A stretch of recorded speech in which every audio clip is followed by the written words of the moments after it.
Hello friends, सनातन धर्मा diaries में आपका स्वागत है।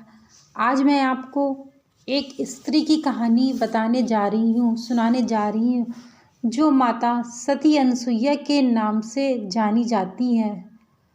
जब सती अनसुईया के तप से त्रिदेव बन गए शिशु। जब माता सती ने इतना तप किया, व्रत किया, पूजा पाठ सब किया, उसके करने से जो त्रिदेव थे ब्रह्मा विष्णु महेश, वो एक शिशु के रूप में बन गए। आत्रि ऋषि की पत्नी और सती अनसुईया की कथा से अधिकांश धर्मालु परिचित हैं। उनकी पति भक्ति की लोक प्रचलित और पौराणिक कथाएं हैं, जिसमें त्रिदेव ने उनकी परीक्षा लेने की सोची और बन गए नन्हे शिशु। एक बार नारद जी विचारण कर रहे थे, तब तीनों देवियां माँ लक्ष्मी, माँ सरस्वती और माँ पार्वती को परस्पर विमर्श करते देखा।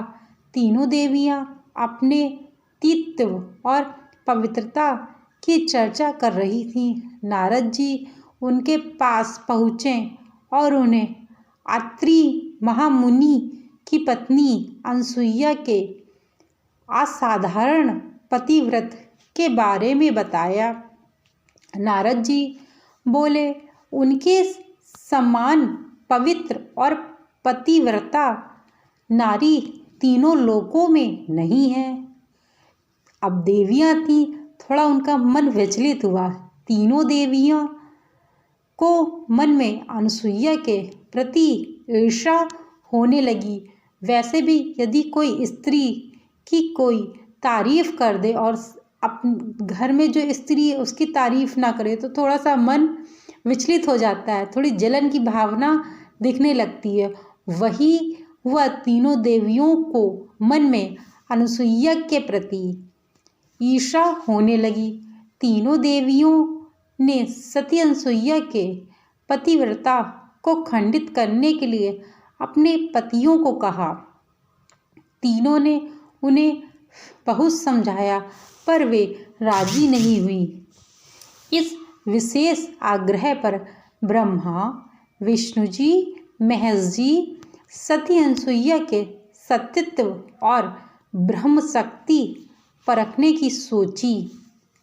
जब अत्रि ऋषि आश्रम से कहीं बाहर गए थे, तब ब्रह्मा जी, विष्णु जी और महेश जी तीनों ने यातियों का भेष धारण किया, यानी कि एक ब्राह्मण का वेश धारण किया, साधु का भेष धारण किया और अत्रि ऋषि के आश्रम में पहुंच गए तथा भिक्षा मांगने लगे।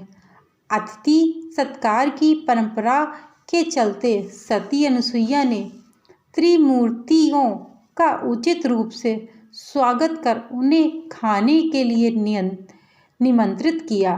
लेकिन यतियों के भेष में त्रिमूर्तियों ने एक स्वर में कहा, हे साध्वी, हमारा एक नियम है कि जब तुम निवस्त्र होकर भोजन परोसोगी तभी हम भोजन करेंगे। त्रिदेवों ने ये बात कही सती अनसुईया से कि जब आप निवस्त्र होके, यानी कि कपड़े बिना पहने निवस्त्र होके जब आप भोजन परोसोगी तभी हम भोजन करेंगे। अनसुईया असमंजस में पड़ गई कि इससे तो उनके पतिव्रत के खंडित होने का संकट है। उन्होंने मन ही मन ऋषि अत्रि का स्मरण किया। दिव्य शक्ति से उन्होंने जाना कि यह तो त्रिदेवता ब्रह्मा जी, विष्णु और महेश हैं। मुस्कुराते हुए माता अनसुईया बोली, जैसी आपकी इच्छा। तीनों यातियों पर जल छिड़ककर उन्हें 3 प्यारे शिशुओं के रूप में बदल दिया। सुंदर शिशु को देखकर माता अनसुईया के हृदय में मातृत्व भाव उमड़ पड़ा। वैसे भी फिर वो तो भगवान थे, छोटे छोटे शिशु होते हैं, उनको ही देखकर मातृत्व भाव उत्पन्न होने लगता है। फिर वो तो त्रिदेव थे, ब्रह्मा विष्णु महेश थे, तो स्वाभाविक सी बात है कि उनके प्रति प्रेम उत्पन्न होने लगा। शिशुओं को स्तनपान कराया, दूध भात खिलाया, गोद में सुलाया, तीनों गहरी नींद में सो गए। अनसुईया माता ने तीनों को झूले में झुलाकर कहा, तीनों लोकों पर शासन करने वाले त्रिमूर्ति मेरे शिशु बन गए। मेरे भाग्य को क्या कहा जाए। फिर वह मधुर कंठ से लोरी गाने लगी। उसी समय कहीं से एक सफ़ेद बैल आश्रम में पहुंचा। एक विशाल गरुड़ पंख उड़ते हुए आश्रम में पहुंचा। एक राजहंस कमल को चोंच में लिए हुए आया और आकर द्वार पर उतर गया। यह नज़ारा देखकर नारद, लक्ष्मी, सरस्वती और पार्वती आ पहुँचे थे। नारद ने विनयपूर्वक अनसुईया से कहा, माते, अपने पतियों से संबंधित प्राणियों को आपके द्वार पर देखकर यह तीनों देवियां यहाँ पर आ गई हैं। यह अपने पतियों को ढूंढ रही थी। इनके पति को कृपया इन्हें सौंप दीजिए। अनसुईया ने तीनों देवियों को प्रणाम करके कहा, माताओं, झूलों में सोने वाले शिशु अगर आपके पति हैं तो इन्हें आप ले सकती हैं। लेकिन जब तीनों देवियों ने तीनों शिशुओं को देखा तो एक समान लगने वाले तीनों शिशु गहरी निद्रा में सो रहे थे। इस पर लक्ष्मी, सरस्वती और पार्वती भ्रमित होने लगी। नारद ने उनकी स्थिति जानकर उनसे पूछा, आप क्या अपने पति को पहचान नहीं सकती? जल्दी से अपने अपने पति को गोद में उठा लीजिए। देवियों ने जल्दी से एक एक शिशु को उठा लिया। वे शिशु एक साथ त्रिमूर्तियों के रूप में खड़े हो गए। तब उन्हें मालूम हुआ कि सरस्वती ने शिव जी को, लक्ष्मी जी ने ब्रह्मा जी को, पार्वती ने विष्णु जी को उठा लिया है। तीनों देवियां शर्मिंदा होकर दूर जा खड़ी हो गईं। तीनों देवियों ने माता अनसुईया से क्षमा याचना की और यह सच भी बताया कि उन्होंने ही परीक्षा लेने के लिए अपने पतियों को बाध्य किया था और उनसे हम ही लोगों ने कहा था आपकी परीक्षा लेने के लिए।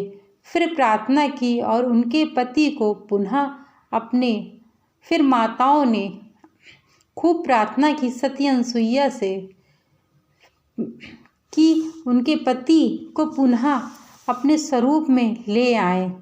माता अनसुईया ने त्रिदेवों को उनका रूप प्रदान किया। तीनों देव सती अनसुईया से प्रसन्न होकर बोले, वरदान मांगो। त्रिदेवी की बात सुन अनसुईया बोली, प्रभु, आप तीनों मेरी कोख से जन्म लें, यह वरदान चाहिए, अन्यथा कुछ नहीं चाहिए। तभी से वह माँ सती अनसुईया के नाम से प्रख्यात हुई तथा कालांतर में भगवान दत्तात्रेय रूप में, भगवान विष्णु का चंद्रमा के रूप में, ब्रह्मा का दुर्वासा के रूप में, भगवान शिव का जन्म माता अनसुईया के गर्भ से हुआ। ब्रह्मांतर से ब्रह्मा के अंश से चंद्र, विष्णु के अंश से दत्त और शिव के अंश से दुर्वासा का जन्म हुआ। इसी प्रकार से सती अनसुईया के गर्भ से तीनों देवताओं ने जन्म लिया, क्योंकि सती अनसुईया जो थी वह कोई साधारण महिला नहीं थी। वह एक तपस्या करने वाली स्त्री थी और पतिव्रता नारी थी, जिसके कारण उनका तप था, उसी के बल से वह जान जाती हैं कि त्रिदेवता हमारे घर पधारे हैं। इसी कारण उनको अपने साथ अंदर ले जाकर भोजन कराने के लिए कहती हैं। माता अनसुईया की कहानी यदि आप लोगों को ज़रा सी भी अच्छी लगी हो तो चैनल को लाइक, शेयर एंड सब्सक्राइब करना मत भूलिएगा और कमेंट में तीनों देवताओं शिव जी का, ब्रह्मा जी का और विष्णु जी का नाम अवश्य लिखिएगा, ताकि आपके जीवन में भी ऐसे ही ब्रह्मा विष्णु महेश आए और आपका जीवन उज्जवल करें। जय श्री राम। श्री शिवाय नमस्तुभ्यं मित्रों।